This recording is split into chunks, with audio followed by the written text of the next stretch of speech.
वास्तव न्यूज में स्वागत है आपका। मैं हूं सरकार। कल पीएलडी बैंक में हर साल की तरह इस साल भी चुनाव हो गया है। अध्यक्ष और उपाध्यक्ष के चुनाव में फिर से यही व्यक्ति चुनाव जीत के आए हैं, ताकि हर साल की तरह इस साल भी इन्हीं को चुनाव में जीत कर लाए हैं। अब यहाँ पर दिक्कत की इस बैंक की एक बात है, आप पूरे 100 साल होने को आए हैं, इस बैंक चालू किया और लोगों को मदद में जुड़ने वाली बैंक आज यही बैंक है। अब यहाँ पर डायरेक्टर कई साल से इन्होंने इन्हीं को चुना को लाते हैं, मगर इस तरह से यहाँ पर जो मिलजुल कर इस बैंक चलाते हैं। अब ऐसा ही बहुत सारे अगर बैंक विजयपुर में होते तो इसी तरह पीएलडी बैंक की तरह नामी बैंक हुआ करता था, मगर ऐसा नहीं है। कुछ बैंक गोलमाल हो गए हैं और उस गोलमाल की वजह से कुछ बैंकें बंद हो गए हैं। अब पीएलडी बैंक एक ही चालू है विजयपुर जिले में, जो नामी बैंक बन गया है। अब यहां पर सरकार को इनकी मांग, इनकी मनवी यही है, ताकि 100 करोड़ अगर देंगे तो और भी ये बैंक मजबूत हो जाएगा, ताकतवर हो जाएगा और किसानों को मदद के लिए अब यही बैंक है। अब इतने सारे विजयपुर जिला में नेता, लीडर है, एमएलए है, एमपी है, मिनिस्टर है, और इतना रहकर भी इस बैंक को मदद नहीं, यहां पर दुख जताए डायरेक्टर। अब तो यहां पर इतनी प्रॉब्लम से हैं, किसानों ने यहां पर आकर कई सालों से लोन लेते हैं और कर्जा लेते हैं, मगर यहां पर इस बैंक में उन कर्जदारों के लिए अब इतनी दुख जताते हैं, ताकि उस कर्जदार के बराबर भी एक बैंक के दुखदार होते हैं। ताकि इस बैंक में अब इतने डायरेक्टर है और ये भी यहां पर चैलेंज नहीं करते, ताकि अध्यक्ष के चुनाव के लिए खड़े होने की, क्योंकि सीनियर है, तजुर्बेदार है, समझदार है और ये जो भी कहते हैं खुलेआम कहते हैं। मगर यहां पर दिक्कत की बात यही है, ताकि कोई भी लीडर, नेता अब यहां पर इनकी मदद के लिए नहीं है। अगर मदद होता तो किसानों को जरूर कदम कदम पर एक बैंक मदद के लिए खड़ा होता, मगर ऐसा नहीं है। अब यहां पर मुख्यमंत्री कर्नाटक के सिद्धरामैया जी को भी इन्होंने कई बार अपने बैंक की मुसीबतें और दुख बताई तो डोंट केयर किया है, मगर आज इन्होंने यही आक्रोश जता रहे हैं, ताकि इन्होंने अगर कुछ करोड़ रुपया अगर इस बैंक के लिए अगर मदद हो जाती तो सारे विजयपुर जिला के किसानों को मदद हो जाता। मगर कोई भी एमएलए, एमपी, मिनिस्टर, लीडर या कोई भी राजनीति के लोग इस बैंक के लिए मदद के लिए खड़े नहीं हो गए। मगर दिक्कत की और दुख की बात यही है, ताकि इन्होंने किसानों को अपने बैंक से लोन देने के लिए अब मुसीबत खड़ी हो गई। बहुत सारे किसानों ने आकर यहाँ पर लोन लेकर जाते हैं, मगर कई किसानों ने अब मर भी गए हैं दूसरे बैंकों से लोन लेकर, मगर यही एक बैंक है पीएलडी, ताकि उनको कदम कदम पर साथ देती है और उनके जो पैसे ना भरने पर भी उनके साथ और सहूलत भी देती है और उनके साथ मिलकर इन्होंने हिम्मत भी देते हैं। मगर दूसरे बैंक वाले ऐसा नहीं है, ताकि बैंक में अगर कोई भी अगर पैसा वक्त पर ना भरे तो वहां पर नोटिस जाता है और उनको हरासमेंट हो जाती है। इसीलिए किसानों ने सूली पे चढ़कर अपनी जान गंवा देते हैं। मगर एक बैंक ऐसा है, ताकि इन्होंने किसानों के साथ खड़े होने वाले बैंक यही है। आइए देखेंगे आज के चुनाव में किस किस तरह से चुनाव में जीत के आए हुए व्यक्तियों का नाम, यानी कि अध्यक्ष और उपाध्यक्ष दोनों ही हर साल की तरह चुनकर आए हैं। इस साल भी उन्हीं को चुनकर लाए हैं और यहाँ पर एक जश्न भी बनाते हैं। आइए देखेंगे पीएलडी बैंक का चुनाव का एक जश्न।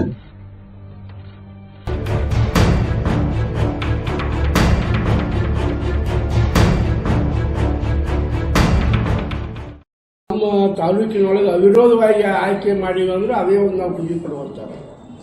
ಈಗೆಲ್ಲ ಚುನಾವಣೆಗಳನ್ನು ಎಲ್ಲ ತಾಲೂಕಾದಾಗ ನೋಡ್ತೀವಿ, ಪ್ರತಿಯೊಬ್ಬರು ಹಠಕ್ಕೆ ಬಿದ್ದಾಗ ಎಲೆಕ್ಷನ್ ಮಾಡ್ತಾರೆ. ಎಲೆಕ್ಷನ್ ಮಾಡೋದ್ರಿಂದ ನಮ್ಮ ಬ್ಯಾಂಕಿಗಿನ ಬರ್ಡನ್ ಆಗೋದು 1 ಲಕ್ಷ 2 ಲಕ್ಷ ರೂಪಾಯಿ. ಇಲ್ಲ ಸರ್, ಇವತ್ತಿಂದ ಚುನಾವಣೆ ಖುಷಿ ಸಲನ್ ಸರ್. ತಮ್ಮ ಜನತೆಗೆ ಏನು ಹೇಳ್ತೀರಿ ಸರ್? ಅದಕ್ಕೆ ಏನು ಶುಭಾಶಯ ಬಗ್ಗೆ, ಅದು ಏನು ಖುಷಿ ಬಗ್ಗೆ? ಜನರಿಗೆ ಏನೋ ನನ್ನ ಆರಿಸಿ ತಂದಿದ್ದಕ್ಕೆ ತಮ್ಮೆಲ್ಲರಿಗೂ ನಾವು ಧನ್ಯವಾದಗಳನ್ನು ಮೊದಲೇ ಹೇಳ್ಬಿಟ್ಟಿದ್ದೀನಿ. ಈಗ ಅದಕ್ಕಿಂತ ಏನು ಹೇಳ್ಬೇಕು ಹೇಳಿ, ನಾವು ವಸೂಲಿ ಆಗಬೇಕು, ರೈತರಿಗೆ ಸಾಲ ಮುಟ್ಟಬೇಕು. ಹೆಚ್ಚಿನ ಪ್ರಮಾಣದೊಳಗೆ ಸಾಲ ತರಬೇಕು, ರೈತರಿಗೆ ಸಾಲ ಮುಟ್ಟಬೇಕು. ಅದೇ ಒಂದು ವ್ಯವಸ್ಥೆ ಮಾಡೋದು ನಾವು. ಸರ್ ಈಗಿನ ಕಾಲದಾಗ ಸರ್ ರೈತರು ಸರ್ ಮೇಲೆ ಸ್ಟ್ರೈಕ್ ಮಾಡ್ತಿರ್ತಾರೆ ಸರ್. ಇವತ್ತು ಶಿವಾನಂದ ಪಾಟೀಲ್ ಅವರ ಮನೆ ಮುಂದೆ ಮುತ್ತಿಗೆ ಹಾಕೋದಂಥದ್ದು ಒಂದು ಬೆಂಗಳೂರಿಂದ ಬಂದು ಇವತ್ತು ಮಾಡೋದು ಸರ್. ಆದರೆ ಕ್ಯಾನ್ಸಲ್ ಆಗಿತ್ತು ಸರ್ ಅದು. ಇದು ರೈತರ ಸಮಸ್ಯೆ ಸರ್. ಇಷ್ಟು ರಾಜಕಾರಣಿಗಳು ಸರ್ ನಮ್ಮ ವಿಜಯಪುರದಲ್ಲಿ ಸರ್, ಅದು ಯಾಕೆ ಕ್ಲಿಯರ್ ಮಾಡ್ತಾ ಇಲ್ಲ? ಅದನ್ನ ಹೇಳಕತ್ತೀನಿ ನಿಮಗೆ ಮೊದಲೇ ಹೇಳಿಲ್ಲ. ಯಾವುದೇ ಒಬ್ಬ ಶಾಸಕ ಮ್ಯಾಲ ಬಂದಾನಂದ್ರೆ ಪಿಕಾರ್ಡ್ ಬ್ಯಾಂಕಿನಿಂದಲೇ ಮ್ಯಾಲ ಬಂದ. ಹೆಚ್ಚಾಗಿ 100% ಪಿಕಾರ್ಡ್ ಬ್ಯಾಂಕಿನಿಂದ ಮ್ಯಾಲ ಬಂದ. ಕನಿಷ್ಠ ಎಷ್ಟು ಶಾಸಕರು, ಎಷ್ಟು ರಾಜಕಾರಣಿಗಳು ತಮ್ಮ ಬ್ಯಾಂಕಿಂಗ್ ಕಾಂಟ್ಯಾಕ್ಟ್ ಅದಾರ ಸರ್? ಕಾಂಟ್ಯಾಕ್ಟ್ ಎಲ್ಲರೂ ಅದಾರ. ನಮ್ಮ ಜಿಲ್ಲಾದೊಳಗೆ ಎಲ್ಲರೂ ನನ್ನ ಜೋಡಿ ಕಾಂಟ್ಯಾಕ್ಟ್ ಅದಾರ. ಆದ್ರೆ ಬ್ಯಾಂಕಿನ ಆಗು ಹೋಗುಗಳ ಬಗ್ಗೆ ಯಾರು ವಿಚಾರ ಮಾಡಲ್ಲ. ಅಂದ್ರೆ ಬ್ಯಾಂಕಿನ ಬಗ್ಗೆ ವಿಚಾರಣೆ ಇಲ್ಲ ಸರ್. ವಿಚಾರಣೆ ಇಲ್ಲ.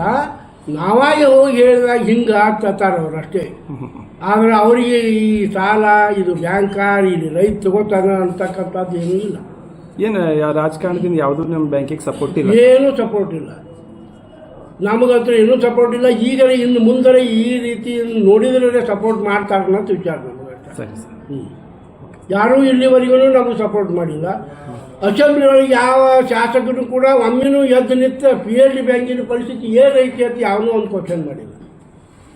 ಸ್ಪಷ್ಟವಾಗಿ ಬರೀತೀವಿ. ಹಿಂಗೆ ಬಿಜೆಪಿ ಶಾಸಕರಾಗಲಿ ಯಾವುದೇ ಶಾಸಕ ಆಗಲಿ, ಎಲ್ಲಿ ಇದು ಪಕ್ಷಾತೀತ ಅಂತ ತಿಳ್ಕೊಂಡು ಯಾವುದೇ ಶಾಸಕ ಇರೋಲ್ಲಕ್ಕವ ಅಸೆಂಬ್ಲಿ ಒಳಗೆ ನಿಂತ ಈ 1,000 ಕೋಟಿ ರೂಪಾಯಿ ಗ್ಯಾಪ್ ಅದ PLD ಬ್ಯಾಂಕಿನ, ಅದನ್ನ ಏನಾರು ಮಾಡಿ ಸರ್ಕಾರದವ್ರು ತುಂಬಿಸ್ರಿ ಅಂತ ಒಬ್ಬರು ಎದ್ದು ನಿಂತು ಕೇಳ ನನಗೆ. ಇನ್ನೊಬ್ಬರು ಯಾರು ಹೇಳಿ ಸರ್?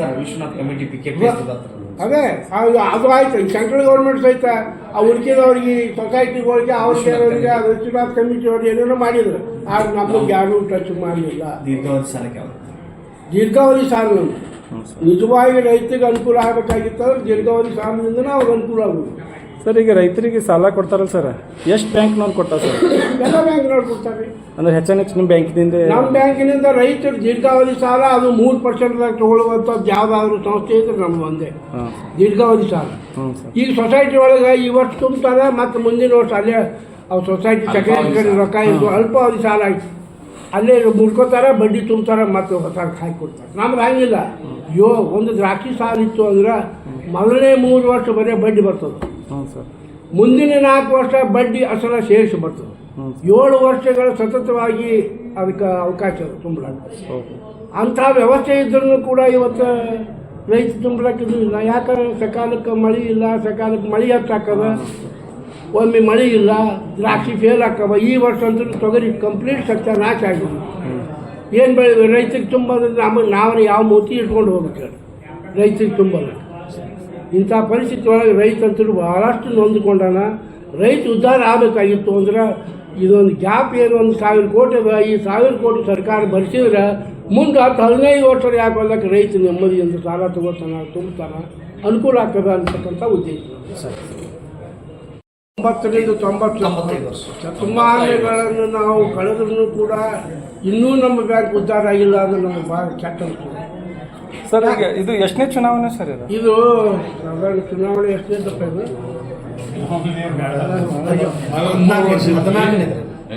94 ವರ್ಷ. ಆ ಕಡೆ 40 ಅಂದ್ರೆ ಆ ಕಡೆ 12, ಈ ಕಡೆ 17-18ನೇ ಚುನಾವಣೆ ಇದು. ಸತತವಾಗಿ ನಾವು 4ನೇ ಬಾರಿ ಇದರ ಅಧ್ಯಕ್ಷನಾಗಿ ಮುಂದುವರಿತಾ ಇದ್ದೇನೆ. ಮುಂದುವರೆದ್ರೂ ಕೂಡ ಈ ಬ್ಯಾಂಕಿನ ಒಂದು ದೃಷ್ಟಿಕೋನವನ್ನು ನಾವು ನೋಡಿದ್ರೆ, ಈ ಬ್ಯಾಂಕಿನ ಒಂದು ಪರಿಸ್ಥಿತಿಯನ್ನು ನಾವು ನೋಡಿದ್ರೆ ಭಾಳ ನಾವು ಹೀನಾಯ ಮಾಡುವಂಥ ಸ್ಥಿತಿ ಒಳಗಿದೆ ಸರ್. ಎಷ್ಟು ವರ್ಷ ಸರ್ ಅದು ಬ್ಯಾಂಕ್ ಸ್ಟಾರ್ಟ್ ಆಗಿ? 95 ವರ್ಷ. ಈಗ ಮೊಟ್ಟ ಮೊದಲಿಗೆ ಇದು ಹೊಲಬತ್ತಿ ಬ್ಯಾಂಕ್ ಅಂತಿದ್ರೆ, ಹೊಲಬತ್ತಿ ಬ್ಯಾಂಕ್ ಅಂತಿತ್ತು. ಹೊಲಗಳನ್ನು ಒತ್ತಿ ಹಾಕೊಂಡು ಅವಾಗ ನಾವು ಸಾಲ ಕೊಡ್ತಿದ್ದೆವು, ಅದಕ್ಕೆ ಹೊಲಬತ್ತಿ ಬ್ಯಾಂಕ್ ಅಂತಿತ್ತು. ಮುಂದೆ ಕ್ರಮೇಣ ಅದು ಇದು ಆಯ್ತು. ಯಾವುದು ಏನಾಗ್ತದೆ? ಲ್ಯಾಂಡ್ ಬ್ಯಾಂಕ್ ಆದ್ಮೇಲೆ ಪಿಕಾರ್ಡ್ ಬ್ಯಾಂಕ್ ಆಗ್ತದೆ. Primary cooperative agricultural and rural development bank ಆಯ್ತು. ಆ ಒಂದು ಬ್ಯಾಂಕ್ ಆದ್ಮೇಲೆ ನಬಾರ್ಡದವರು ನಮಗೆ ಪ್ರತಿ ವರ್ಷವೂ ದುಡ್ಡು ಕೊಡ್ತಾರೆ. ನಬಾರ್ಡ್ನಿಂದ ನಾವು ನಮ್ಮ ಕಾಸ್ಕಾಡ್ ಬ್ಯಾಂಕ್ ಕೊಡ್ತದೆ, ಕಾಸ್ಕಾಡ್ ಬ್ಯಾಂಕ್ನಿಂದ ನಮಗೆ ಬರ್ತದೆ, ನಮ್ಮಿಂದ ರೈತರಿಗೆ ಬರ್ತದೆ. 3 ಟೈರ್ ಸಿಸ್ಟಮ್ ಇದು. ಸರ್ ಎಷ್ಟು ಡೈರೆಕ್ಟರ್ ಚೇಂಜ್ ಆಗ್ಯಾರ ಸರ್? ಎಷ್ಟು ಮಂದಿ ಯಾಕೆಂದ್ರೆ ಎಲ್ಲ ನಾವು ಈಗ ಹಳಬ್ರದೇ ಒಂದು ಇಬ್ಬರು ಚೇಂಜ್ ಆಗ್ಯಾರ ಅಷ್ಟೇ. ಅವಾಗಿನ ಬ್ಯಾಂಕ್ ಸ್ಟಾರ್ಟ್ ಆಗಿದಿಂದ ಆಗಿಂದ ಭಾಳ ಸಲ ಆಗ್ಯಾದ್ರಿ. ಅವಾಗ ನಮ್ಮಲ್ಲಿ ಈಗಂತೂ ಈ 20-25 ವರ್ಷ ನಾವು ಚುನಾವಣೆಯನ್ನು ಮಾಡಿಲ್ಲ. ನಮ್ಮ ಬ್ಯಾಂಕಿನಾಗ ನಾವು ಈ ಚುನಾವಣೆ ಆಗಿಲ್ಲ, ಎಲ್ಲ ಅವಿರೋಧವಾಗಿದ್ರೆ ನಾವೆಲ್ಲರೂ ಆಯ್ಕೆ ಆಗಿದ್ದೀವಿ. ಸರ್ ಈಗ ಕರ್ನಾಟಕ ಸರ್ಕಾರಕ್ಕೆ ಮನವಿ ಮಾಡಿದಿರಲ್ಲ ಸರ್, ಭಾಷಣ ಮಾಡಿ ಸರ್, ಎಷ್ಟೋ ಕೋಟಿ ಹಣ ಕೇಳಿದಿರಲ್ಲ ಸರ್? 1,000 ಕೋಟಿ ಗ್ಯಾಪ್ ಅದ ರೀ ಬ್ಯಾಂಕಿಗೆ. ಅದು ಸರ್ ಗ್ಯಾಪ್ ಅಂದ್ರೆ ಹೆಂಗೆ ಅದ ಹೇಳ್ತೀನಿ ನಿಮಗೆ. ಗ್ಯಾಪ್ ಹೆಂಗೆ ಬರ್ತೈತೆ ನೋಡಿ. ಈಗ ಸರ್ಕಾರದಿಂದಲೇ ನಮ್ಗೆ 150 ಕೋಟಿ ರೂಪಾಯಿ ಮಲ್ಲು ಎಷ್ಟು 150 ಕೋಟಿ ರೂಪಾಯಿ 152 ಕೋಟಿ ರೂಪಾಯಿ ಬಡ್ಡಿ ಸಾಲ ಸೂಟ್ ಮಾಡಿದ್ರಿ ಸರ್ಕಾರ. ಆ ಸೂಟ್ ಬರ್ತಕ್ಕಂಥದ್ದು 150 ಕೋಟಿ ಇನ್ನೂವರೆಗೂ ನಮಗೆ ಬಂದಿಲ್ಲ. 10 ತಿಂಗಳಾಯ್ತು. 10 ತಿಂಗಳವರೆಗೂ ಆ ಬಡ್ಡಿ ಯಾರು ತುಂಬಬೇಕು? ರೈತಗೆ ಹೋಗಿ ಸಾಲ ಮನ್ನಾ ಆಗಿತ್ತಲ್ಲ ಸರ್ ಅವಾಗ? ಸಾಲ ಮನ್ನಾ ಅವಾಗ ಆಗಿತ್ತು ರೀ. ಈಗ ಬಡ್ಡಿ ಸಬ್ಸಿಡಿ ಕೊಟ್ಟಿರಲ್ಲ ಸರ್ಕಾರದವರು, ಬಡ್ಡಿ ಮನ್ನಾ ಮಾಡಿದ್ರಿ. ಬಡ್ಡಿ ಮನ್ನಾ ಮಾಡಿದ್ದು 200 ಎಷ್ಟು ನಮ್ದು ಟೋಟಲ್ ಬಡ್ಡಿ ಮನ್ನಾ ಆಗಿದ್ದು 227 ಕೋಟಿ ರೂಪಾಯಿ. ಅದರೊಳಗೆ 70 ಕೋಟಿ ರೂಪಾಯಿ ಮಾತ್ರ ಅದು ಜಮಾ ಆಗ್ಯದಂದ್ರೇನು ಅವ್ರಿಗೆ ಕೊಡ್ತಕ್ಕಂಥ ಒಂದು ಏನಿತ್ತು ಗ್ಯಾರಂಟಿ 1% ಪ್ರಕಾರ ಕೊಡ್ತಕ್ಕಂಥದನ್ನ ಮುರ್ಕೊಂಡಾರ ಅವ್ರು ಅಷ್ಟೇ. ಆದ್ರೆ ನಮ್ಗೆ ಇನ್ನೂ 150 ಕೋಟಿ ರೂಪಾಯಿ ಸರ್ಕಾರದಿಂದ ಬರ್ತಕ್ಕಂಥ ರಿಕವರಿ ಒಂದು ವರ್ಷಕ್ಕೊಮ್ಮೆ ಮಾಡ್ತೀರೇನು ಸರ್? ಹೌದು. ಎವ್ರಿ ಮಾರ್ಚ್ ಮೊದಲೇನಿತ್ತು 6ನೇ ತಿಂಗಳದೊಳಗೆ ನಮ್ಮದು ಡ್ಯೂ ಡೇಟ್ ಇತ್ತು. ಮೇದಾಗ ಇಲ್ಲ, ಮೊದಲು ನಮ್ಮದು ಡ್ಯೂಟಿ ಎಲ್ಲ ಮಾರ್ಚ್ ಇದ್ದಿದ್ದೇ ಇಲ್ಲ. ಈಗ ಇವರು ಬಂದು ಮಾರ್ಚ್ ಮಾಡಿದ್ರು. ಮಾರ್ಚ್ದೊಳಗೆ ಯಾವ ರೈತಗೂ ಯಾವ ಮಾರಲು ಕಂಪ್ಲೀಟ್ ಬರೋದಿಲ್ಲ, ದ್ರಾಕ್ಷಿ ಬರೋದಿಲ್ಲ. ಅದನ್ನು ಮಾರ್ಚ್ ಎಂಡ್ ಇಟ್ರು ಅಂದ್ರೆ ನಮಗೆ ರಿಕವರಿ ಹಂಗಾಕಂತ ಹೇಳಿ ನಮ್ದು ಮೊದಲೇನು 6ನೇ ತಿಂಗಳದಾಗಿತ್ತು. ಆ ವ್ಯವಸ್ಥೆನ ಮುಂದುವರಿಸ್ಕೊಂಡು ಹೋಗೋದು ಒಳ್ಳೆಯದಂತ ನಮ್ಮ ಅಭಿಪ್ರಾಯ. ಸರ್ ಕನಿಷ್ಠ ಎಷ್ಟು ರಿಕವರಿ ಆಗ್ತದೆ ಸರ್ ಬ್ಯಾಂಕಿಂಗ್ ಸರ್? ಸಾಧಾರಣ 70% ಹಾಕೋದು, 80% ಹಾಕೋದು, ಒಬ್ಬರು 10% ಹಾಕೋದು. ಆ ಕಡೆ ಓಟ್ ಮೈಸೂರಿದಾಗ ಅಂತೂ 2-3% ಆಗ್ಯಾವ ರಿಕವರಿ. ನಮ್ಮಲ್ಲಿ ನಾವು ನಮ್ಮ ಬ್ಯಾಂಕ್ ಈಗ ಇದು ಆದ್ಮೇಲೆ ನಾವು 80-70 ನಾವು ರಿಕವರಿ ಮಾಡಿ ಬೆನ್ನು ಹಚ್ಚಿ ಎಲ್ಲ ರೈತರಿಗೆ ಬೆನ್ನು ಹಚ್ಚಿ ಕಾಡ್ಸಿ ನಾವು ವಸೂಲು ಮಾಡೋದು.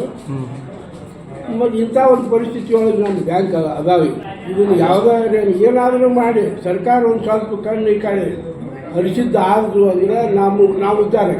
ಸರ್ ಯಾವ ಸರ್ಕಾರದಾಗ ಮನೆ ಮಾಡಿದ್ದೀರಿ ಸರ್? ಹ್ಯಾಂಗ್ರಿ?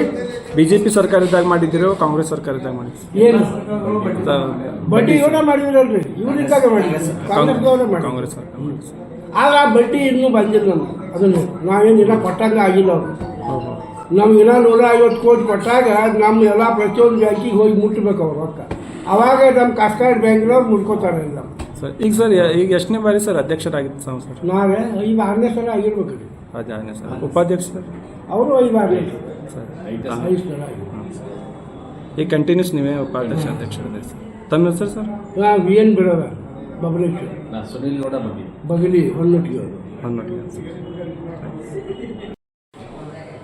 1925ನೇ ಸಾಲಿನಲ್ಲಿ ಆಗಿನ ಚುನಾವಣೆಯಲ್ಲಿ ಆಯ್ಕೆಯಾಗಿರ್ತಕ್ಕಂಥ ನನ್ನ ಎಲ್ಲ ನಿರ್ದೇಶಕ ಮಂಡಳಿಯ ಸದಸ್ಯರಲ್ಲಿ ನಮಸ್ಕರಿಸಿ ಇವತ್ತಿನ ಈ ಒಂದು ಸಂದರ್ಭದಲ್ಲಿ ಅಧ್ಯಕ್ಷ ಹಾಗೂ ಉಪಾಧ್ಯಕ್ಷರ ಚುನಾವಣೆಯಲ್ಲಿ ನಮ್ಮನ್ನು ಆಯ್ಕೆ ಮಾಡಿದಂಥ ಎಲ್ಲ ನಿರ್ದೇಶಕ ಮಂಡಳಿಗೆ ಧನ್ಯವಾದಗಳನ್ನು ಸಲ್ಲಿಸ್ತಾ ಮಾಧ್ಯಮದವರಿಗೂ ನನ್ನ ಧನ್ಯವಾದಗಳನ್ನು ಸಲ್ಲಿಸಿ ಹೋದರೆ ತಪ್ಪಾಗುತ್ತೇನೆ.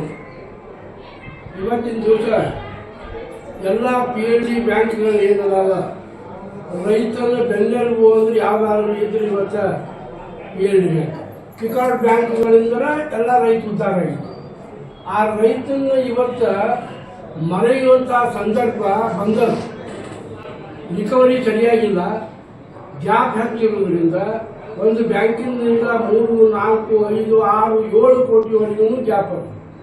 ಅಂಥ ಗ್ಯಾಪನ್ನು ತುಂಬಿಕೊಳ್ಳಲಿಕ್ಕೆ ನಾವು ಸರ್ಕಾರಕ್ಕೆ ಒಂದು ಮನವಿ ಮಾಡ್ಕೊಳ್ಬೇಕಂತ ನಮ್ಮದೊಂದು ವಿಚಾರ. ಎಲ್ಲ 180 ಬ್ಯಾಂಕಿನ ಎಲ್ಲ ಅಧ್ಯಕ್ಷರು, ಉಪಾಧ್ಯಕ್ಷರು, ನಿರ್ದೇಶಕ ಮಂಡಳಿ ಎಲ್ಲ ಸದಸ್ಯರು ಮತ್ತು CM ಅವರಿಗೆ ಭೇಟಿ ಆಗಬೇಕು ಅನ್ನತಕ್ಕಂಥ ಮಾತನ್ನು ನಾವು ಇನ್ನೂ ಮಾತಾಡೀವಿ. ಆ ಪ್ರಸಂಗ ಬಂದರೂ ಬರ್ಬೋದು. ಅವರೆಲ್ಲ ಹೋಗಿ ಎಲ್ಲ ಅಧ್ಯಕ್ಷರು, ಉಪಾಧ್ಯಕ್ಷರು ಎಲ್ಲರೂ ಹೋಗಿ 1,000 ಕೋಟಿ ಗ್ಯಾಪ್ ಹಾಕೋದು. ಕರ್ನಾಟಕ ಸ್ಟೇಟ್ನೊಳಗೆ 1,000 ಕೋಟಿ ರೂಪಾಯಿ ಗ್ಯಾಪನ್ನು ತುಂಬಲಿಕ್ಕೆ ಸರ್ಕಾರಕ್ಕೆ ಏನು ವಹಿಸಲ್ಲ. ಸರ್ಕಾರ ಮನಸ್ಸು ಮಾಡಿದರೆ 1,000 ಕೋಟಿ ತುಂಬಿ ನಮ್ಮ PLD ಬ್ಯಾಂಕಿನ ಎಲ್ಲ ರೈತರು, ಲಕ್ಷಾಂತರ ರೈತರು ಇವತ್ತು ಸಾಲ ಪಡೆಯತಕ್ಕಂಥ ಒಂದು ಸಂಸ್ಥೆ. ಈ ಸಂಸ್ಥೆಯನ್ನು ಉಳಿಸಬೇಕಾದ್ರೆ ಸರ್ಕಾರ 1,000 ಕೋಟಿ ರೂಪಾಯಿಗಳನ್ನು ಅನುದಾನದ ರೂಪದಲ್ಲಿ ನಮ್ಮ ಎಲ್ಲ PLD ಬ್ಯಾಂಕಿಗೆ ಆ ಗ್ಯಾಪ್ ತುಂಬಿ ಕೊಟ್ಟಿದ್ದಾದ್ರೆ ನಮ್ಮ ಬ್ಯಾಂಕ್ ಮತ್ತೆ 15-20 ವರ್ಷದ ಉದ್ದಲಾಗಿ ಎಲ್ಲ ರೈತರಿಗೆ ಅನುಕೂಲ ಮಾಡ್ತಕ್ಕಂಥ ಒಂದು ವ್ಯವಸ್ಥೆ ಇದೆ. ಆ ಒಂದು ದೃಷ್ಟಿಕೋನವನ್ನು ಇಟ್ಕೊಂಡು ಇವತ್ತು ನಾನು ವೈಯಕ್ತಿಕವಾಗಿ ನಮ್ಮ ಬ್ಯಾಂಕಿನ ವತಿಯಿಂದಾಗಲಿ ಎಲ್ಲ ರಾಜ್ಯದ 180 ಬ್ಯಾಂಕ್ಗಳನ್ನು ಒಳಗೊಂಡು ನಾವೆಲ್ಲರೂ ಇವತ್ತು CM ಅವರಲ್ಲಿ ಏನು ವಿನಂತಿ ಮಾಡ್ಕೊತೀವಿ ಅಂದರೆ 1,000 ಕೋಟಿ ಸರ್ಕಾರಕ್ಕೆ ವಾಚಾರ 50ರಿಂದ 60,000 ಕೋಟಿ ರೂಪಾಯಿಗಳನ್ನು ಎಲ್ಲರಿಗೂ ಇವತ್ತು ಫ್ರೀಯಾಗಿ ಕೊಡುವಂಥ ಒಂದು ಸಂದರ್ಭದೊಳಗೆ ನಮ್ಮ PLD ಬ್ಯಾಂಕಿನಲ್ಲಿ ಸಾಲ ಪಡೆಯತಕ್ಕಂಥ ರೈತರಿಗೆ 1,000 ಕೋಟಿ ರೂಪಾಯಿ ಗ್ಯಾಪ್ ತುಂಬಿರೋ ಸರ್ಕಾರಕ್ಕೆ ಏನು ಹೊರೆ ಆಗೋದಿಲ್ಲ. ಅದಕ್ಕೆ ಇಂಥ ಒಂದು ಇದು ಇಟ್ಕೊಂಡು ನಾವು ಸರ್ಕಾರಕ್ಕೆ ಇನ್ನೊಮ್ಮೆ ನಾವು ಮನವಿ ಮಾಡ್ಕೊತೀವಿ. ಇದನ್ನು ನೀವು ಎಲ್ಲರೂ ಪೇಪರ್ದಾಗಿ ಕೊಡಬೇಕು. ಈ ರೀತಿಯಾಗಿನ ನೀವು ಬರೆದು ಹಾಕಿರಿ ಪೇಪರ್ದಾಗ. ಸರ್ಕಾರಕ್ಕೆ 1,000 ಕೋಟಿ ವಾಚ ಅಲ್ಲ, 60,000 ಕೋಟಿ ಒಂದು ದಾನದ ರೂಪದೊಳಗೆ ಮಂದಿ ಕೊಡ್ತೀವಿ. ಒಬ್ಬ ರೈತರಿಗೆ 1 ರೂಪಾಯಿನೂ ಕೊಡೋದಿಲ್ಲ ಅಂತ ಒಬ್ಬ ರೈತರಿಗೆ 1,000 ಕೋಟಿ ಒಂದು ಸರ್ಕಾರಕ್ಕೆ ವಾಚಲ್ಲ. ಇದನ್ನೆಲ್ಲ ಇಟ್ಕೊಂಡು ನಾವು ಮತ್ತೊಮ್ಮೆ ನಾವು CM ಅವ್ರಿಗೆ ವಿನಂತಿ ಮಾಡ್ಕೊತೀವಿ. ನಮ್ಮ ಜಿಲ್ಲಾ ಸಚಿವರಲ್ಲಿನೂ ನಾವು ವಿನಂತಿ ಮಾಡ್ಕೊತೀವಿ. ಎಲ್ಲ ಜಿಲ್ಲಾ ಸಚಿವರು, ಶಾಸಕರು ಇವತ್ತು ಬರ್ತಾರೆ. ಯಾವ ಶಾಸಕರು ಒಮ್ಮೆನೂ ಅಸೆಂಬ್ಲಿ ಒಳಗೆ ಈ 1,000 ಕೋಟಿ ರೂಪಾಯಿ ಮಾಫ್ ಮಾಡಿ ಅಂತಕ್ಕಂಥ ಮಾತನ್ನು ಯಾವ ಶಾಸಕರು ಹೇಳಿಲ್ಲ. PLD ಬ್ಯಾಂಕ್ ಅಂದ್ರೆ ಏನು ಅನ್ನೋದು ಎಲ್ಲ ಇವತ್ತು ರಾಜಕೀಯ ಮಂದಿ ಎಲ್ಲಿ ಹೋಗ್ಯಾರ ಮ್ಯಾಲ ಹೋಗ್ಯಾರ ಅಂದ್ರೆ ಈ PLD ಬ್ಯಾಂಕಿನ ಅದ. ಇಂಥವರಲ್ಲಿ ಇದನ್ನು ಮರು ಹಾಕ್ತಾರೆ ಅಂದ್ರೆ ನಮಗೆ ಖೇದ ಅನಿಸ್ತದೆ.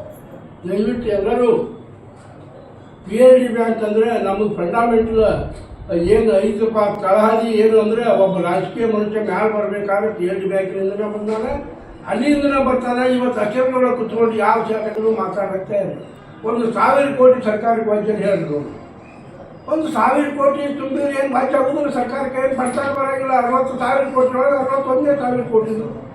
ಅದಕ್ಕೆ ದಯವಿಟ್ಟು ಏನು ಮುಖ್ಯಮಂತ್ರಿಗಳು ಅದಾರ ಇದನ್ನು ಗಮನ ಹರಿಸಬೇಕು. 181 ಬ್ಯಾಂಕಿನಿಂದ ಸಾಲ ತೆಗೆದುಕೊಳ್ಳುತ್ತ ರೈತರ ಟೋಟಲ್ ಸಂಖ್ಯೆ ನಾವು ಲೆಕ್ಕ ಹಾಕಿದ್ರೆ ಲ್ಯಾಕ್ಸ್ ಟುಗೆದರ್ ಹಾಕಾರ ಅಂತ ರೈತನೂ ಉದ್ಧಾರ ಮಾಡೋದು ಬಿಟ್ಕೊಟ್ಟು ಹಾದಿ ಹೋಗೋರಿಗೆ ಯಾವುದೇ ಒಂದು ಬಸ್ ಫ್ರೀ ಕೊಡ್ತೀನಿ, ಅದನ್ನು ಫ್ರೀ ಕೊಡ್ತೀನಿ ಅನ್ನೋದಕ್ಕಿಂತಲೂ ಇಂಥದನ್ನು ಮಾಡಿದರೆ ರೈತನ ಹೆಸರು ಹೇಳ್ತಾರೆ.